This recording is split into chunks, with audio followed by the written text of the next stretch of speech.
జాతీయ ఆహ్వానం జూన్ 20-21 తేదీల్లో ఇంగ్లాండ్లో సదస్సు ముఖ్య వక్తగా పాల్గొనాలని నిర్వాహకుల విజ్ఞప్తి. నేడు ఆత్మకూరు నుంచి 11 MSME పార్కులను ప్రారంభించిన సీఎం. కార్మికుల సంక్షేమానికి ప్రభుత్వం కట్టుబడి ఉందని వ్యాఖ్య.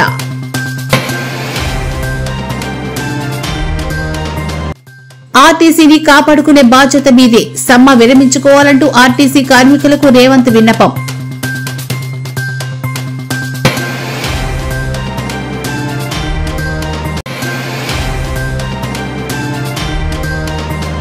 అమరావతిలో ప్రధాని మోదీ సభకు పొంచి ఉన్న వానగండం. అప్రమత్తమైన అధికారులు, నోడల్ ఆఫీసర్ నేతృత్వంలో సమీక్ష.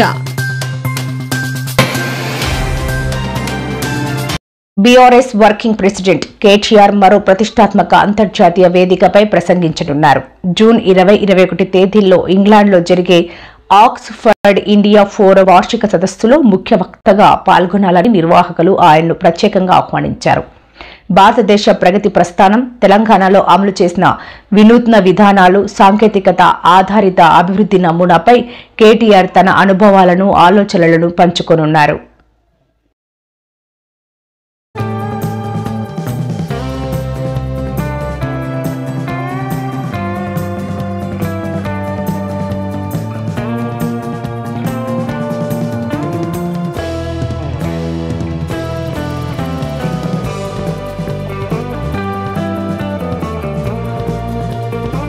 Now is the Minister KTR. I want to understand from you, sir. We are here at Davos. The big picture, really, that you see emerging. We see this sort of one can't help but notice this very sort of healthy competition, if one can say, going on between the states, very close to what the other states are doing as well. What is your pitch? What is it that you want to take away from the WEF this year? Well, Sonal, in fact, my competition is not with any Indian state. In fact, I might sound a bit cocky when I say this, but competition actually, as city Hyderabad, is with large, cities across the world. In fact, if you think about it, today an investor, when he's making a choice between India and the rest of the world, I think the toss-up is not between Indian cities or among Indian states. It is more between India versus, another country. So therefore, my job here is to position my state as a premier gateway for anyone to come and invest in, because, my strengths are information technology. In fact, if you look at the top 5 most valued tech companies of the world, all 5 of them without an exception have their second largest bases in the world in my city. Apple, Amazon, Google, Facebook, Microsoft. In fact, Amazon's world's largest campus is in Hyderabad. And I can go on: Uber, Salesforce, Novartis, Micron, Qualcomm, all these large corporates. Yeah, so sector-wise then, life sciences we've discussed already, huge. IT also. EV, a space where we see you evolving more and more. What can we expect in the coming years? Well, sustainable. సందర్భంగా ఆయన 11 MSME పార్కులను ప్రారంభించి రాష్ట్రంలోని కార్మికులు అభివృద్ధి ప్రణాళికపై కీలక వ్యాఖ్యలు చేశారు. Nellore పాలెంలోని ST కాలనీలోని అంకోజీ ఇంటికి చంద్రబాబు వెళ్లారు. ఎన్టీఆర్ భరోసా పథకం కింద అంకోజీ కూతురు చలంచెల్ల సుస్మితకు ముఖ్యమంత్రి వితంతు పెన్షన్ పంపిణీ చేశారు. అనంతరం ఆ కుటుంబ సభ్యుల సమస్యలను అడిగి తెలుసుకున్నారు.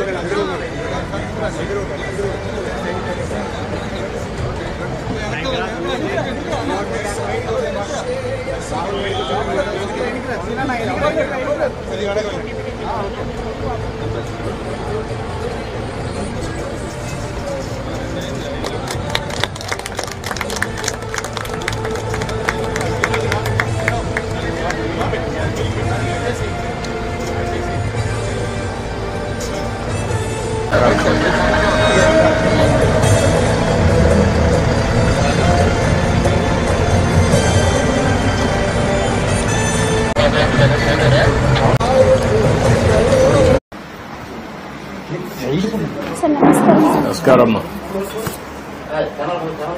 అమ్మా.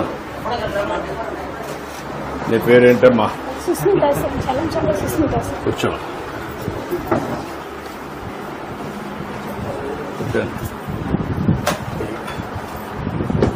నమస్కారం అండి.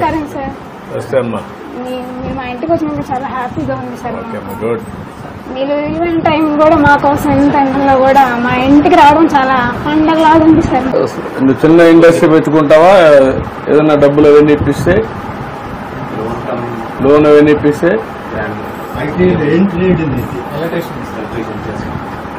ఎలక్ట్రీషియన్ చేశాడు. మీరు ఇది దాన్ని పిలిపించి మాట్లాడి ఎట్లా చేయాలి వర్కౌట్ చేయండి. అమ్మాయికి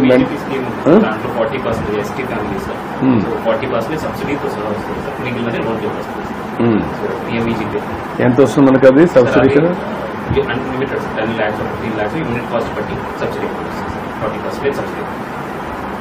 ఇక్కడ ఏమేమి యాక్టివిటీస్ ఉన్నాయని ఐడెంటిఫై చేశారు సార్? అంటే ఈ విలేజ్ అయితే మాత్రం మోస్ట్లీ వీళ్ళందరూ మేజర్గా అగ్రికల్చర్ ఫార్ లేదు సార్. తక్కువ మంది ఓన్లీ 8 మంది మాత్రం ఆటోకి వెళ్ళిన వాళ్ళు ఉన్నారు సార్. కన్స్ట్రక్షన్ వర్క్ వెళ్ళిన సార్.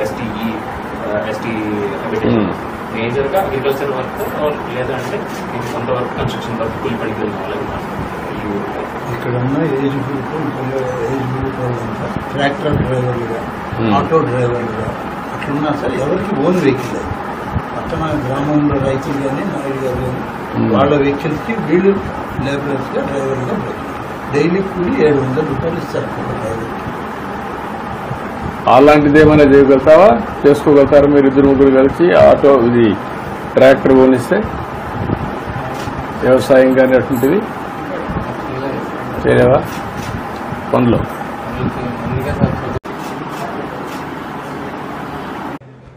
నేను ఈరోజు నారంపేటకు వచ్చాను. వచ్చినప్పుడు ఇక్కడ వాతావరణం చూస్తే మంచి వాతావరణం, ఇండస్ట్రీస్కి అనుకూలమైన వాతావరణం. ఇక్కడ ఇండస్ట్రీ వస్తే ఈ గ్రామ చరిత్ర మారిపోతుంది, రూపురేఖలే మారతాయి. అది చేసే బాధ్యత ఈ ప్రభుత్వాన్ని చెప్పి మరొకసారి అందరికీ విజ్ఞప్తి చేస్తున్నా. ఈరోజు మేడే. మేడే అంటే గుర్తొచ్చేది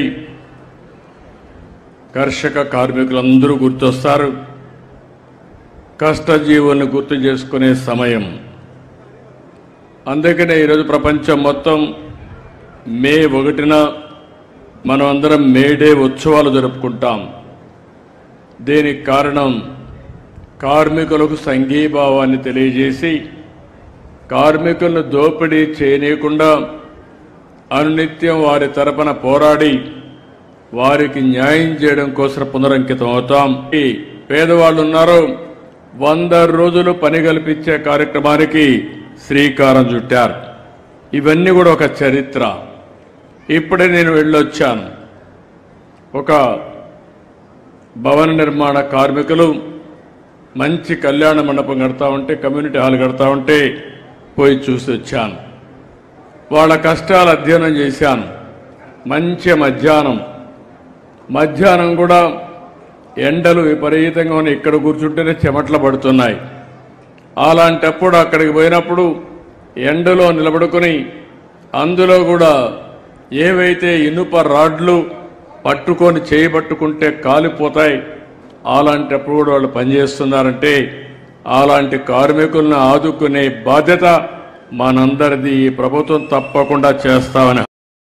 మేడే ఉత్సవాల వేదికగా రేవంత్ రెడ్డి టీఎస్ఆర్టీసీ కార్మికులకు కీలక విజ్ఞప్తి చేశారు. సంస్థ ఇప్పుడిప్పుడే ఆర్థికంగా కోలుకుంటున్న తరుణంలో సమ్మె ఆలోచనను విరమించుకోవాలని ఆయన కార్మికులను కోరారు. ఆర్టీసీ సంస్థ క్రమంగా లాభాల బాట పడుతోంది. ఇది మీ అందరి సంస్థ, దీనిని కాపాడుకోవాల్సిన బాధ్యత మీపైనే ఉంది అని ఆయన అన్నారు. కార్మికులు పంతాలు పట్టింపులకు పోకుండా సమయం మనం పాటించాలని హితవు పలికారు. మీకు నేను అండగా ఉంటాను అని రేవంత్ రెడ్డి భరోసా ఇచ్చారు. ఆధార్ కార్డు ప్రతి ఒక్కరికి గుర్తింపుగా ఈరోజు ఆధార్ కార్డు తీసుకొచ్చినాం. ఈరోజు భూమికి భూదారు తీసుకొస్తున్నాం. ఆధారు మనిషికి ఎట్లా గుర్తింపో భూమికి కూడా భూదారు నెంబర్ ఇచ్చి ప్రతి కమతానికి ఒక ప్రత్యేకమైన నెంబర్ ఇచ్చి ఆ భూమి యొక్క వివరాలన్నిటి కూడా అందులో పొందుపరిచే విధానాన్ని తెచ్చుకుందాం. ఇంత సాంకేతిక విప్లవం ఉన్నప్పుడు అదో పెద్ద సమస్యనా? ప్రతి భూమిని మెజర్మెంట్ చేసి సరిహద్దులు బాధ్యత మన అందరి మీద ఉన్నది. మీలో ఒకటిగా నేను మాటిస్తున్నా, దానికి సంబంధించిన రిజిస్ట్రేషన్ డాక్యుమెంట్ చేసి కారుణ్య నియామకాలకు సంబంధించి గతంలో ఎన్ని నిబంధనలు ఉండేనో, ఎంత అవినీతి ఉండేనో మీకు తెలుసు. కానీ మన ప్రభుత్వం వచ్చిన తర్వాత కారుణ్య నియామకాలను సరళీకృతం చేయడమే కాకుండా దాదాపుగా 400 పైచిలకు కారుణ్య నియామకాలు సింగరేణి సంస్థలో మనం చేపట్టడం జరిగింది. అదేవిధంగా ఆర్టీసీలో కూడా కారుణ్య నియామకాలు జరగకపోతే మా మంత్రి పొన్నం ప్రభాకర్ గారు ప్రభుత్వంతో మాట్లాడి కారుణ్య నియామకాలను ఆర్టీసీలో కూడా చేపట్టడం జరిగింది.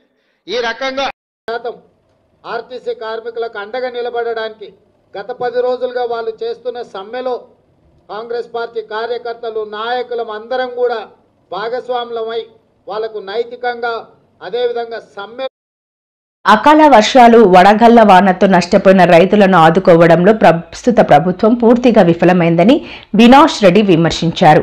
పులివెందులలో ఆయన మాట్లాడుతూ ప్రభుత్వం బాధితులకు ఇంతవరకు ₹1 కూడా సాయం అందించలేదని ఆరోపించారు.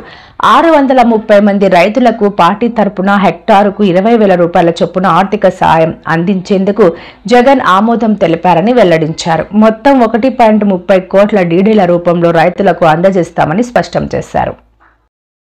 70 మంది రైతులకు హెక్టార్కు ₹20,000 చొప్పున పార్టీ తరపున ఆర్థిక సహాయం మరి చేసే విధంగా నిర్ణయం తీసుకున్నారు. అదేవిధంగా దానికి సంబంధించిన డీడీలు కూడా ప్రతి రైతు పేరుతో 670 డీడీలు కూడా మరి పంపించడం జరిగింది. ఈ డీడీలన్నీ కూడా రాబోయే రోజుల్లో ఒక వారం వ్యవధిలో ఆ గ్రామ వైఎస్ఆర్ కాంగ్రెస్ పార్టీ నాయకులను వాళ్ళతో పాటు ఆ నష్టపోయిన రైతులను మరి ఆఫీస్కి పిలిపించి ఆ డీడీలందరూ కూడా నష్టపోయిన రైతులకు అందించే కార్యక్రమం కూడా ఒక వారం లోపల ఈ ప్రక్రియ పూర్తి చేస్తాం. ఎందుకంటే దాదాపు 670 మంది రైతులు అందరికీ ఇన్-పర్సన్ డీడీలు ఇచ్చే వెరిఫై చేసుకొని డీడీలు ఇవ్వాలి కాబట్టి కొంచెం టైం పడుతుంది. కాబట్టి ఒక వారం రోజుల్లో ఈ ప్రక్రియ కంప్లీట్ చేస్తాం. మరి జగన్మోహన్ రెడ్డి గారు చేసిన ఈ గొప్ప సహాయం దాదాపు 1,14,00,000 మొత్తం 670 మంది రైతులకు గాను వైఎస్ఆర్ కాంగ్రెస్ పార్టీ తరఫున జగన్మోహన్ రెడ్డి గారు ₹1,14,00,000 ఆర్థిక సాయం చేస్తా ఉన్నారు. మరి ఖచ్చితంగా ప్రభుత్వం కూడా కళ్ళు తెరవాల్సిన అవసరం ఉంది. రాష్ట్రాన్ని మాజీ ముఖ్యమంత్రి కేసీఆర్ 8.15 లక్షల కోట్ల అప్పుల ఊబిలోకి నెట్టారని, ఆ డబ్బంతా ఎక్కడికి పోయిందో కూడా తెలియడం లేదని ముఖ్యమంత్రి రేవంత్ రెడ్డి తీవ్రంగా విమర్శించారు. హైదరాబాద్లోని రవీంద్ర భారతిలో జరిగిన మేడే వేడుకల్లో ఆయన ఈ వ్యాఖ్యలు చేశారు.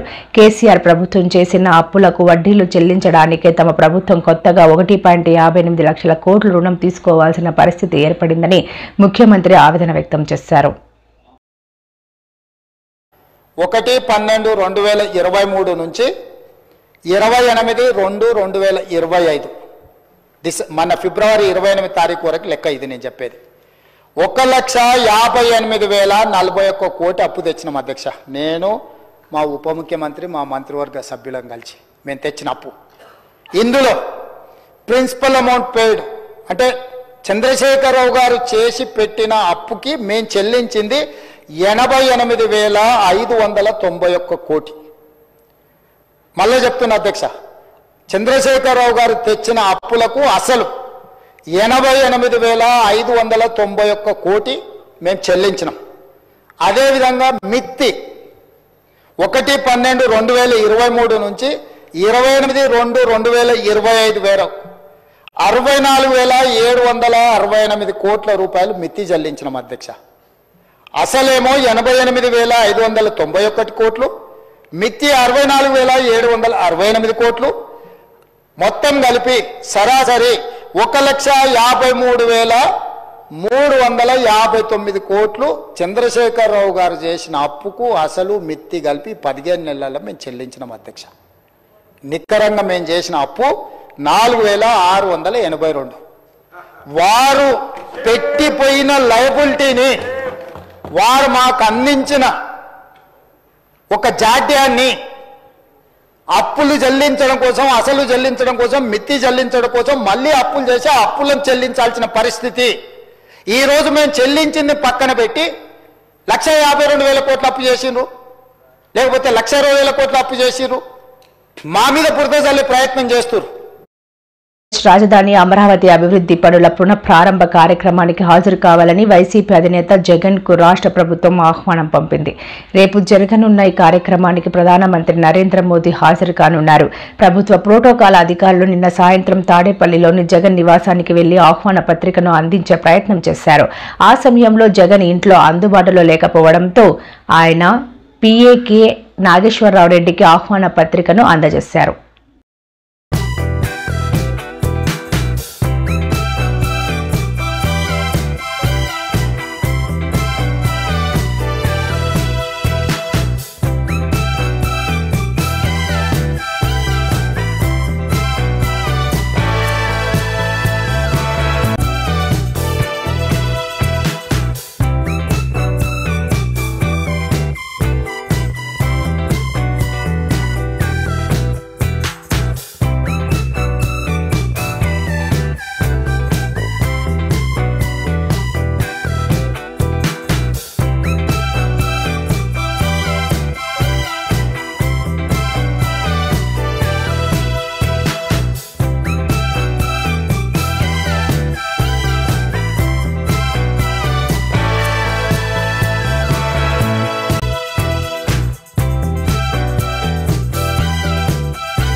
మోదీ రేపటి అమరావతి పర్యటనకు వర్షం రూపంలో ఆటంకం ఎదురయ్యే సూచనలు కనిపిస్తున్నాయి. అమరావతిలో రాజధాని నిర్మాణ పనులను పునఃప్రారంభించేందుకు ప్రధాని రానున్న నేపథ్యంలో వాతావరణ శాఖ జారీ చేసిన హెచ్చరిక అధికారుల్లో ఆందోళన కలిగిస్తోంది.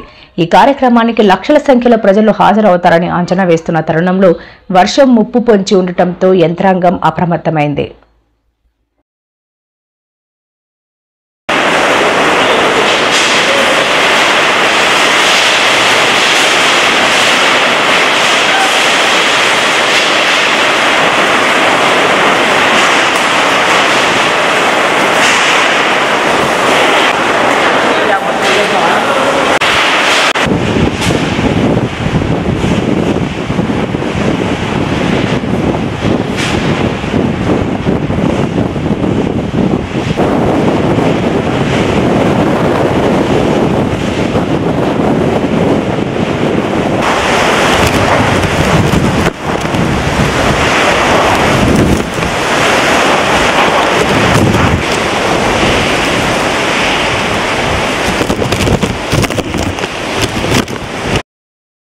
ఆంధ్రప్రదేశ్ రాజధాని అమరావతి నిర్మాణం విభజన హామీలు అమలు విషయంలో ప్రధానమంత్రి నరేంద్ర మోదీపై ఏపీ కాంగ్రెస్ కమిటీ ఏపీసీసీ అధ్యక్షురాలు వైఎస్ షర్మిల తీవ్రస్థాయిలో విమర్శలు చేశారు.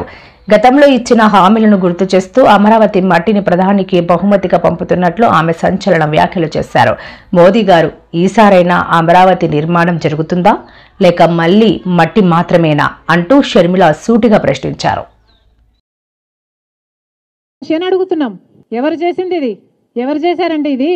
10 సంవత్సరాల క్రితం నరేంద్ర మోడీ గారు, చంద్రబాబు గారు, అప్పటి ప్రధానమంత్రి గారు, అప్పటి ముఖ్యమంత్రి గారు, ఇప్పటి మళ్ళీ ప్రధానమంత్రి గారు, ఇప్పటి మళ్ళీ ముఖ్యమంత్రి గారు 2015లో అమరావతి రాజధానికి శంకుస్థాపన చేస్తే ఆ స్థలాన్ని మేము సందర్శించాలనుకుంటే అది తప్పట. నిజానికి ఇది తప్పు కాదు. 19 నుంచి జగన్మోహన్ రెడ్డి గారు దాన్ని అందిపుచ్చుకున్నారు. అంటే 10 సంవత్సరాలుగా ఆంధ్ర రాష్ట్ర ప్రజలని మోడీకి బానిసలుగా చేసానికైనా పర్మిషన్లు తీసుకునే ఏది మోడీ గారే స్వయంగా వచ్చి శంకుస్థాపన చేసి అట్టహాసంగా ఈ శిలా పథకాన్ని ఇంత అట్టహాసంగా ఇక్కడికి వచ్చి చేసి వెళ్లారు. ఇక్కడ చెట్లు పుట్టలు తప్ప ఏమీ లేవు, పందులు పురుగులు తప్పితే ఏవి ఇక్కడ సంచరించని కూడా సంచరించవు. ఇలాంటి స్థలానికి మేమెళ్ళి మోడీ గారు 10 ఏళ్ళు అయింది మీరు వచ్చి, మరి దీని కథ ఏమిటి, దీనికి ఏం సంజాయిషి ఇస్తారండి అని మేము అడగాలనుకుంటే మమ్మల్ని ఏం చేశారండి? హౌస్ అరెస్ట్ చేశారు. దేనికి? స్పష్టంగా మీరు భయపడుతున్నారనే కదా అర్థం. మీ తప్పులు ఎత్తి చూపుతాము, ప్రజలు గమనిస్తున్నారు, అందుకే కదా మోడీ గారు వచ్చారండి. మోడీ గారు వచ్చి ఉట్టి చేతులతో రాలేదు, 10 సంవత్సరాలు మట్టి చేతులతో వచ్చారు. పార్లమెంట్ నుంచి మట్టి తెచ్చారట, యమునా నది నీళ్లు కూడా తెచ్చారట. దానికి మోడీ గారు చెప్పింది పార్లమెంట్ నుంచి నేను మట్టి తెస్తున్నాను అంటే ఇది ఊరికే తేవటం లేదు. మోడీ గారి వీడియో ప్లే చేయమ్మా.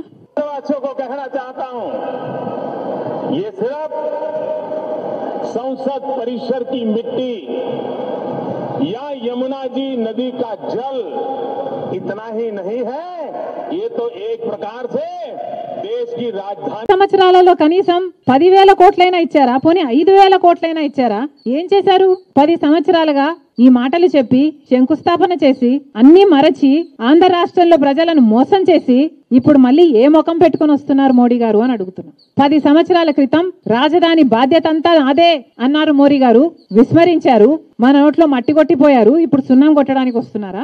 దేనికి వస్తున్నారు మోడీ గారు? సమాధానం చెప్పాలి. అసలు 10 సంవత్సరాలుగా వెనక్కి తిరిగి చూసుకుంటే 2014లో చంద్రబాబు గారు ముఖ్యమంత్రి అయ్యారు. అమరావతి రాజధాని అని ప్రకటించారు. 33,000 ఎకరాలు రైతుల నుంచి సేకరించారు. మిగతా భూములన్నీ కలిపి 54,000 ఎకరాలు రాజధానికని పక్కన పెట్టారు. దాంట్లో చంద్రబాబు గారి మనుషులేమో రియల్ ఎస్టేట్ మాఫియా ఇష్టం వచ్చినట్టు యథేచ్ఛగా చేసుకున్నారు. చంద్రబాబు గారేమో 3D గ్రాఫిక్స్ చూపించారు, సింగపూర్ ను చేస్తానన్నారు. ఆఖరికి టెంపరరీ బిల్డింగ్లు 3, 4 కట్టారు. తీరా చూస్తే అమరావతికి మోడీ గారు మాటలు చెప్పి పోవడం తప్పితే ఒక్క రూపాయి కూడా ఇవ్వలేదు. కాబట్టి చంద్రబాబు గారు తెగదంపులు చేసుకుంటున్నానని చెప్పారు. అసెంబ్లీ సాక్షిగా చంద్రబాబు గారు చెప్పిన మాట, మోడీ గారు మనల్ని మోసం చేశారు అని, మనకు ఏమీ మిగల్చకుండా వెళ్లారు అని. ఆఖరికి చంద్రబాబు గారు నేను ప్లాన్స్ పట్టుకొని వెళ్తే కనీసం ఇంట్రెస్ట్ కూడా చూపలేదు మోడీ గారు అన్నారు. బ్రిటిష్ వాళ్ళకి కేంద్రంలో ఉన్న బీజేపీ ప్రభుత్వానికి ఏమీ తేడా లేదు అని చెప్పారు చంద్రబాబు గారు అసెంబ్లీ సాక్షిగా. ఆ తర్వాత 2019లో జగన్మోహన్ రెడ్డి గారు ముఖ్యమంత్రి అయ్యారు. జగన్మోహన్ రెడ్డి గారు ముఖ్యమంత్రి అయినప్పటి నుంచి కూడా ఆయన రాజశేఖర రెడ్డి గారి కొడుకు కంటేగా కూడా మోడీ గారి దత్తపుత్రుడు అనిపించుకోవడంలోనే ఆయన టైం అంతా సరిపోయింది. రాజశేఖర రెడ్డి గారు ఏ బీజేపీ పార్టీకి అయితే అంత వ్యతిరేకంగా నిలబడ్డారో, మతతత్వ పార్టీ కాబట్టి, స్క్రూపుల్స్ లేని పార్టీ కాబట్టి అంతగా వ్యతిరేకించారో, అదే మోడీతో, అదే బీజేపీ పార్టీతో అక్రమ పొత్తు పెట్టుకున్నాడు జగన్మోహన్ రెడ్డి గారు. అలాంటి జగన్మోహన్ రెడ్డి గారు రాజధాని గురించి ఒక్క రోజు కూడా పట్టించుకున్న పాపాన పోలేదు. వరల్డ్ బ్యాంక్ కోట్ల రూపాయల ఆప్షన్లో మాకు ఎలా అండదండగా మీరు నిలబడతారు అన్న విషయాన్ని మోడీ గారు చాలా స్పష్టంగా చెప్పాల్సిన అవసరం ఉంది. ఉన్నటువంటి మనిషి ఉన్నాడు అనుకోండి, మనం రైతు బంధు ఇచ్చుకున్నాం. ఎకరం భూమి ఉన్న మనిషికి సంవత్సర కాలంలో 10,000 ఇస్తే 10 ఎకరాలు ఉన్న ఆయనకు ₹1,00,000 ఇవ్వడం జరిగింది. మరి ఏ భూమి లేకుండా ఒక కార్మికుడిగా పనిచేసినటువంటి వాళ్లకు మనం ఇంకా కూడా ఏమి ఇచ్చుకోవాలి అంటే భౌగోళిక తెలంగాణ మనం తెచ్చుకున్నాం. ఇంకా కూడా సకల జనులకు, సబ్బండ వర్గాలకు న్యాయం జరిగేటటువంటి సామాజిక తెలంగాణ మనం సాధించుకోలేకపోయినాం. మనం తెలంగాణ వచ్చినాక ఏమనుకున్నాం? తలసరి ఆదాయం పెంచుకున్నాం మనం అనుకున్నాం. తలసరి ఆదాయం ఒక్కసారి చూడాలి. చూస్తే ఏమవుతుంది? రంగారెడ్డి జిల్లాలో 8 లక్షల చిల్లర తలసరి ఆదాయం ఉన్నది. 10,000 అంటే ఏందన్నట్టు? నెలకు 10,000 వచ్చినట్టు ఒక మనిషికి జీతం. 10,000 మరి ఇయాలున్న ఖర్చులలో వెళ్తుందా కుటుంబం? తెలంగాణ రాష్ట్రానికి కాంగ్రెస్ పార్టీనే విలనని మాజీ మంత్రి సూర్యాపేట ఎమ్మెల్యే జగదీష్ రెడ్డి ధ్వజమెత్తారు. సూర్యాపేట జిల్లా కేంద్రంలో నిర్వహించిన మేడే వేడుకల్లో ఎమ్మెల్యే జగదీష్ రెడ్డి పాల్గొని కార్మికుల పక్షాన తమ పార్టీ పోరాడుతుందని స్పష్టం చేశారు. ఈ సందర్భంగా జగదీష్ రెడ్డి మాట్లాడుతూ తెలంగాణపై మాట్లాడే అర్హత కాంగ్రెస్ పార్టీకి లేదు. ఆనాడు తెలంగాణ ఇచ్చింది ప్రేమతో కాదు, భయంతో అని జగదీష్ రెడ్డి పేర్కొన్నారు. పోరాటం విజయవంతమై జరిగిన కాల్పుల్లో కొంతమంది బలి అయినప్పటికీ కూడా హక్కుల్ని సాధించుకొని ప్రపంచ కార్మిక వర్గానికి ఒక వెలుగునిచ్చిన సందర్భం మేడే. ఆ మేడే స్ఫూర్తితోని ఎక్కడికక్కడ ప్రపంచవ్యాప్తంగా, దేశవ్యాప్తంగా అది ఎటువంటి పని అయినా సరే తన శరీర కష్టంతో పనిచేసే ఈ దేశం, ఈ రాష్ట్రం, ఈ దేశం ప్రపంచాన్ని నిర్మాణం చేస్తున్న కదా. మరి మళ్ళీ కేసీఆర్ నా పేరుతో తలపై ఎందుకు ఏడుస్తాను? ఏం మాట్లాడినావు? ఎందుకు విలనైంది కాంగ్రెస్? తెలంగాణ ఇచ్చినందుకు అన్నావు కదా. తెలంగాణ బిడ్డల్ని చంపినందుకు విలనైంది. ఉన్న తెలంగాణను తీసుకుపోయి ఆంధ్రాలో కలిపినందుకు విలనైంది. ఇచ్చిన హామీలు తుంగలో దొక్కి తెలంగాణను మోసం చేసినందుకు విలనైంది. 69లో ఇచ్చిన మాట నిలబెట్టుకోవడం లేదు కేంద్ర ప్రభుత్వం కానీ సమైక్య ఆంధ్రప్రదేశ్ నాయకులు. ప్రతి దాంట్లో మోసం చేసిరు. అడుగడుగునా మా రాష్ట్రం మాకు ఇవ్వండి అని అడిగితే 400 మందిని కాల్చి చంపినందుకు విలనైంది. రకరకాల పేర్లు పెట్టి కాల్చి చంపినందుకు విలనైంది. 2001లో కేసీఆర్ నాయకత్వంలో మళ్ళీ ఉద్యమం ప్రారంభమైతే 2004లో చంద్రబాబు చేత నడ్డి విరగొట్టుకొని అడ్డం పడ్డ మీ కాంగ్రెస్ కేసీఆర్ ను ఆసరా చేసుకొని అధికారంలోకి వచ్చి రాష్ట్రంలో, కేంద్రంలో, యూపీఏలో పెట్టి 5 ఏళ్లు మోసం చేసి తెలంగాణ ఇవ్వకుండా చివరికి కేసీఆర్ దీక్ష కూర్చున్న సందర్భంలో వచ్చిన ఉద్యమంలో అనేక మంది పిల్లల్ని చంపినందుకు విలనైంది కాంగ్రెస్. ఎందుకు విలనైంది అంటే ఎందుకు విలనైంది కాంగ్రెస్? వెరసి తెలంగాణ ప్రజల ఉద్యమానికి భయపడి కేసీఆర్ దీక్షకు లొంగి ఇచ్చింది తప్ప కాంగ్రెస్ బాకీ ఉన్నది కాబట్టి ఇచ్చింది. ఇస్తున్నాను అనేక సందర్భాల్లో మాట ఇచ్చింది కాబట్టి ఇచ్చింది. మాట ఇచ్చి ఓట్లు ఎంచుకుంది కాబట్టి ఇచ్చింది. కాంగ్రెస్ ఊరికనే ఇయ్యలే. నువ్వు మాట్లాడిన మాటలు ఉన్నాయి. సోనియా గాంధీ బలిదేవత అని నువ్వు మాట్లాడిన ఉపన్యాసం ఇప్పటికి కూడా తిరుగుతూనే ఉంది.